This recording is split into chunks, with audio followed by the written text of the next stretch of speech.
Private case వేశారు, criminal case కాదు అది. ఒకవేళ కోర్టు ఆమెకు మీనాక్షి నటరాజన్ గారు నోటీసులు ఇస్తే నోటీసులో వారు స్పష్టంగా నాకు సంబంధం లేదు, ఇది రాజకీయ దురుద్దేశంతో నా మీద కేసు పెట్టారు, A4గా పెట్టారు అని చెప్తే కోర్టు తదుపరి విచారణ జరపలేదు, మీనాక్షి గారికి మళ్ళీ నోటీసులు ఇవ్వలేదు. అదేవిధంగా ఇట్లాంటి కేసు వచ్చినప్పుడు చట్ట ప్రకారం ఏం చెప్తారంటే కోర్టులో ఒక పోలీస్ స్టేషన్ హైదరాబాద్ చుట్టుపక్కల జ్యూరిడిక్షన్లో ఎక్కడో ఒక చోట కేసు నమోదు చేయమని చెప్తుంది పోలీసులకి. అట్లా కేసు నమోదు చేయలేదు. నమోదు చేయనప్పుడు రేవంత్ రెడ్డి గారికి ఏం సంబంధం, మాకేం సంబంధం? కావాలని బీజేపీ వాళ్ళ అధికారం చేతిలో ఉంది కదా, ఎన్నికల కమిషన్ మా జేబులో ఉంది కదా అని చెప్పేసి ఇక్కడ మీనాక్షి నటరాజన్ గారు నామినేషన్ తిరస్కరించారు. మధ్యప్రదేశ్లో పరిమిళ సత్వాల్ గారి యొక్క నామినేషన్ ని అంగీకరించారు. ఇది ఎక్కడ న్యాయం చెప్పండి? స్వయం ప్రతిపత్తి తిరుపతి రెడ్డి గారు ఒక్క నిమిషం. నిజమైన ప్రతిపక్ష నాయకుడు అయితే ఈ విధానాన్ని ఖండించాలా? బీజేపీ చేసిన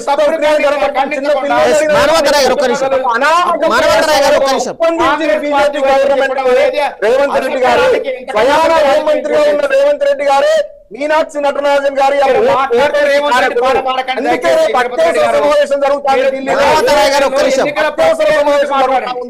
ప్రజాస్వామ్యంలో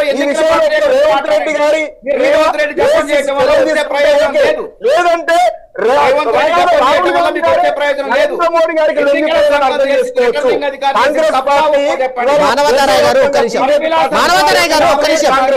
జార్ఖండ్ లో మానవతారాయ్ గారు అడిగిన వాటికి సమాధానం చెప్పారు. కాంగ్రెస్ పార్టీ బీజేపీకి ఊతమిస్తున్నదే కాంగ్రెస్ పార్టీ. ఎవరు ఊతమిస్తారు? మీరు ఊతమిస్తారు, మమ్మల్ని అరెస్ట్ చేయట్లేదు. తెలంగాణలో రేవంత్ రెడ్డి గారు డైరెక్ట్ గా ప్రకటించారు నరేంద్ర మోడీ గారు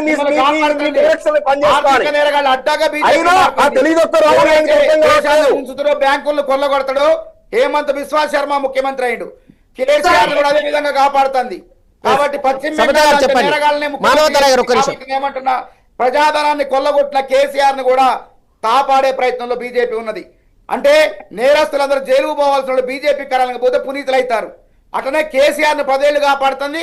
ఇప్పుడు రాష్ట్ర ప్రభుత్వం సిబిఐకి అనుమతి ఇచ్చిన విచారణ జరపకుండా కాపాడే ప్రయత్నం చేస్తుంది.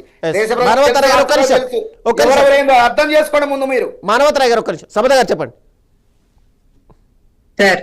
ఇప్పుడు డిబేట్ కి పిలిచి వాళ్ళిద్దరే మాట్లాడుకుంటే ఎట్లా సార్? మేము ఎందుకున్నారు డిబేట్ లో? సార్ ఒక్క నిమిషం. సెకండ్ ఏంటంటే ఇప్పుడు మనం తెలంగాణ ప్రజలు గాని భారతదేశం కానీ ఈ ఛానల్ వీక్షిస్తున్న ప్రేక్షకులు గాని పిచ్చోళ్ళు కాదండి. వాళ్ళకు నిజం నిలకడగా తెలుస్తుంది అండ్ ప్రతి విషయం వాళ్ళకి అర్థం అవుతుంది. ఏ పార్టీలు ఎంత మొత్తుకున్నా వాళ్ళు మొత్తుకున్నంత మాత్రాన గట్టిగా మాట్లాడుతున్నంత మాత్రాన అబద్ధాలు నిజాలు కావు. సో మీరు ఎక్కువ ఆవేశపడకండి.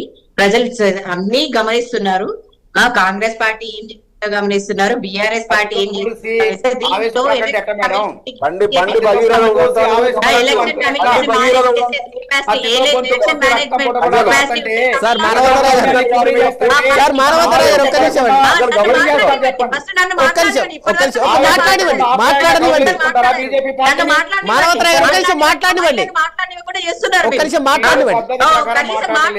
ఎక్స్ప్రెస్ చేసే అధికారం లేదా?